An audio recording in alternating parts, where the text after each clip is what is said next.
ಸ್ವಾಗತ ಮಾಡ್ತಾ ಈ ಒಂದು ಕಾರ್ಯಕ್ರಮದಲ್ಲಿ ವೆಂಕಟರಮಣ ಬಾಲರಾಜ್ ಸರ್ ಮತ್ತೆ ಹನುಮಂತರಾಯಪ್ಪ ಸರ್ ವೇದಿಕೆ ಮೇಲೆ ಬರಬೇಕು ಅಂತ ಹೇಳಿ ತಮ್ಮಲ್ಲಿ ಮನವಿ ಮಾಡ್ತಾ ಇದ್ದೇನೆ.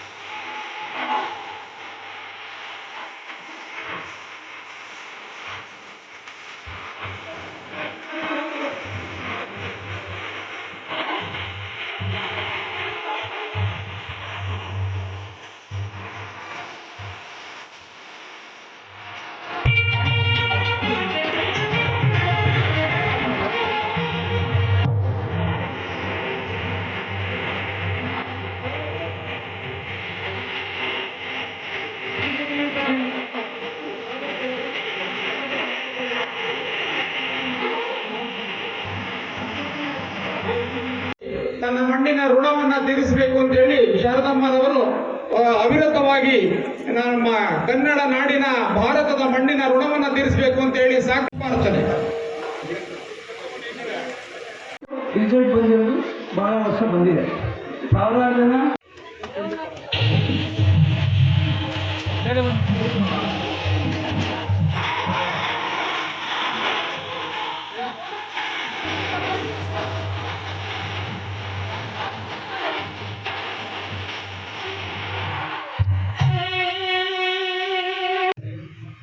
ಇದನ್ನು ಬಂದಿದ್ದೀವಿ ಅಲ್ಲಿ ಹೋಗೋಣ. ಇದು 1922 ವರ್ಷದಿಂದ 32 ವರ್ಷದಿಂದ ಆ ಹೋದಾಗ ದೇವರು ಇದರಿಂದ ತಿಳಿಸ್ಕೊಂಡು ಇಲ್ಲಿ ಅಲ್ಲಿಂದ ಶುರುವಾಯಿತು ನಮ್ಮ ಒಂದು ದೇವನವರ ಸಂಬಂಧ. ದೇವನವರಿಗೆ ನಮಗೆ ಮಾಡೋ ಸಹಕಾರ ನಮಗೆ ಮಾಡಲು ಅನುಕೂಲಿದೆ, ಅಸಾಧ್ಯವಾದ್ದು. ನಿಜವಾಗಿ ದೇವನವರು ಇನ್ನೂ ಆಗಿದೆ. ಆಸ್ಪತ್ರೆ ಸ್ವಲ್ಪ ನನಗೆ ನನಗೆ ಒಳ್ಳೆ ದಾಖಲಾಗಿತ್ತು. ಇನ್ನೂ ಅಭಿವೃದ್ಧಿ ಅಣ್ಣ ಆಗಕ್ಕೆ ಸಾಧ್ಯ ಇಲ್ಲ, ನನಗೆ ತಮ್ಮ ಆಗಕ್ಕೆ ಸಾಧ್ಯ. ಭಾಳ ಅತ್ಯಂತ ಹೃದಯಪೂರ್ವಕವಾದ ತಮ್ಮ ಅತ್ಯುತ್ತಮವಾಗಿ ಈ ಒಂದು ಸೇವೆಯಲ್ಲಿ ತೊಡಗಿಸ್ಕೊಂಡಿರ್ತಕ್ಕಂತಹ ಹೃದಯ ಸ್ಪರ್ಶಿ ಕಾರ್ಯಕ್ರಮ KRS ಹೇಳಿದ್ರು. ಶಾರದಾ ರಾಜಣ್ಣವರು ಯಾವ ರೀತಿ ತುಡಿತವನ್ನು ಇಟ್ಕೊಂಡಿದ್ರು ಈ ಗ್ರಾಮದ ಬಗ್ಗೆ, ಈ ತಾಲೂಕಿನ ಬಗ್ಗೆ ಅಂತೇಳಿ. ಇವತ್ತು ಅನೇಕ ಜನ ತಮ್ಮ ಊರನ್ನು ತೊರೆದ ನಂತರ ಅವರು ಬೆಂಗಳೂರಿನಲ್ಲೇ ವಾಸಾಗಿರ್ತಾರೆ. ದೇಶಕ್ಕೆ ಹೋಗಿ ಹೊರದೇಶಕ್ಕೆ ಹೋಗಿ ತಾನು ಹುಟ್ಟಂಥ ಗ್ರಾಮವನ್ನು ಅಭಿವೃದ್ಧಿ ಮಾಡಬೇಕು ಆ ಗ್ರಾಮಕ್ಕೆ ಮೂಲಭೂತ ಸೌಕರ್ಯಗಳನ್ನ ಕೊಡಬೇಕು.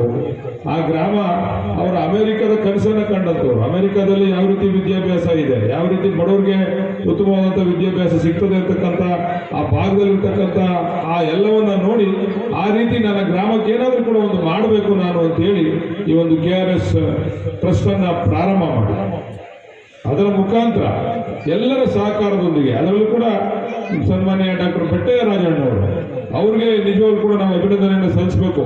ಈಗ ಶಾರದಾ ರಾಜಣ್ಣವ್ರು ಹೇಳಿದ ತಕ್ಷಣ ಬಿಡಮ್ಮ ಬೇಡ, ನಮ್ಗೆ ಯಾಕೆ ಆ ಊರಿನ ಸವಾಸ, ನಮ್ಗೋದಕ್ಕೂ ಏನು, ನಾವೇನು ಯಾವಾಗ ಒಂದ್ಸರಿ ಹೋಗ್ಬಿಡ್ತೀವಿ, ಹಬ್ಬಕ್ಕೆ ಹೋಗ್ಬಿಡ್ತೀವಿ, ಇಲ್ಲ ಯಾರ ಕಾದ್ರೆ ಹೋಗ್ತೀವಿ ಅಂತ.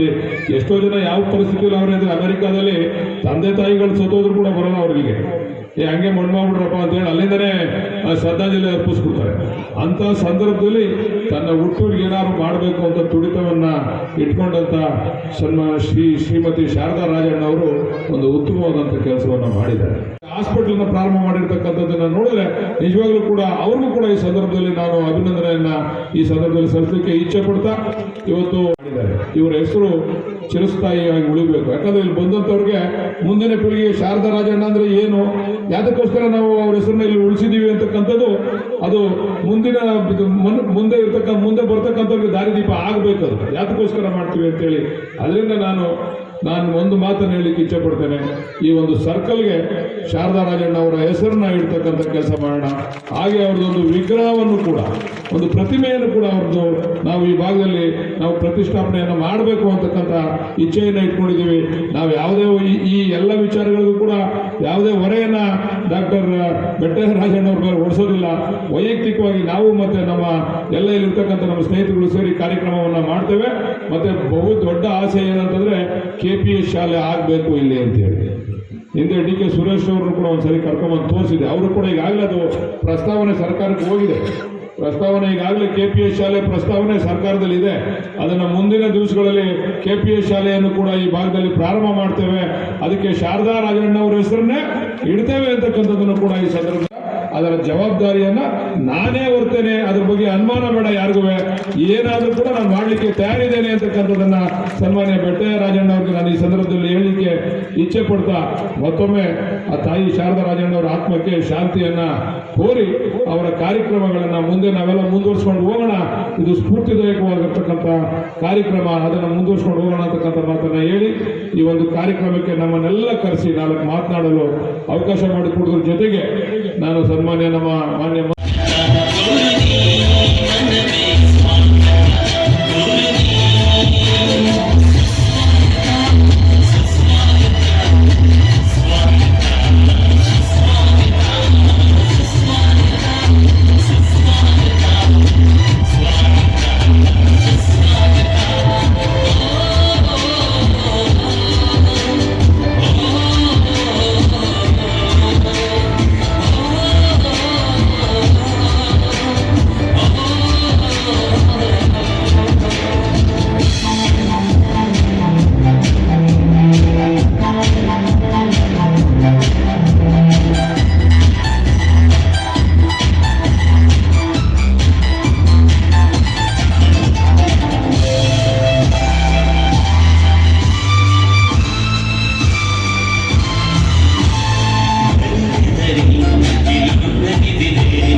ನೀವು